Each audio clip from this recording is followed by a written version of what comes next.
Many of us already know what happened in Ferguson, Missouri. And here in Houston, it seems the shooting death of Michael Brown, the unarmed teenager in Ferguson, has sparked a number of parents to have a very specific conversation with their sons. That being, how to stay safe when interacting with law enforcement officers. What I tell them is what my father told me, to be respectful, don't talk back. Don't make any sudden moves. I also think there is a rush to judgment when dealing with young people of color, that they're all a part of almost like a thug culture, or that they're disobedient or disrespectful, or that they're not being taught to be respectful of the police or to be trustful. And so I think the police oftentimes approach young men of color from a different set of circumstances. And here to discuss is our panel of experts. Former Houston City Council member Jolanda Jones. Morning. We have internet blogger Fred Goodall with mochadad.com, and we have Marcus Davis, the owner of The Breakfast Club and also a radio announcer on KTSU. Good morning, and thank you all for being here.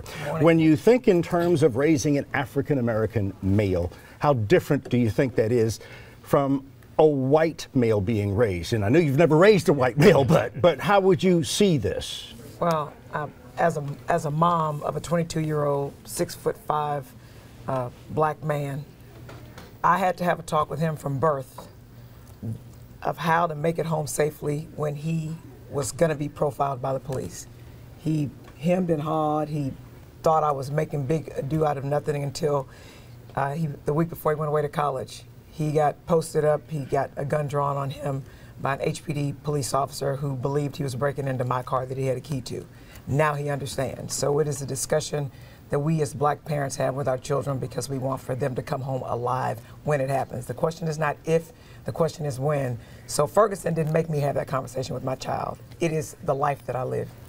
What about you, Fred? You have a son you're trying to raise right now. I have two sons who are 10 and 7. And I think part of it is having to grow up with this shadow of suspicion. You go into a store, people follow you around, police officers pull you over for different types of offenses, and I have to have these conversations with my sons at this young age right now to let them know, people are going to look at you differently. People are going to profile you because of your skin and the way you look. Now, both of my sons are tender-hearted, they're caring, they love everybody they come in contact with, and I worry that I'm going to have to take away some of that innocence because of the things that they're going to have to deal with in this society. Now, Marcus, you're very concerned about your son. Extremely. You asked the question of, is it different? And I would say definitely yes. The life experiences of an African-American male in these United States is completely different than that of a non-African-American and a non-African-American male. And that has been since we've landed in this nation. And that's a reality.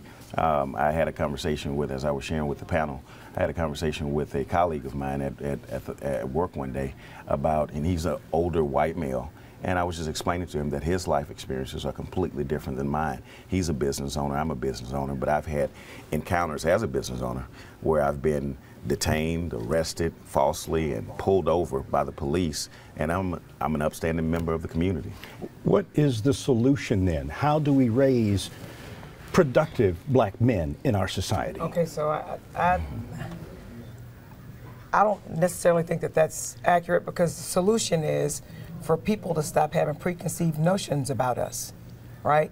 You can not be doing anything, get pulled over, get arrested, get a case thrown on you, which happens all the time, and then all of a sudden you have a record, and that affects your ability to be productive and take care of your family. So it's not just what we as parents have to do. Would you agree? It's what society has to do. They actually have to treat us the same as they treat other people, and then people can be successful, because our discussions as very successful Houstonians who are educated, who own businesses, we worry that our children of very successful parents will die. And so that's just another discussion.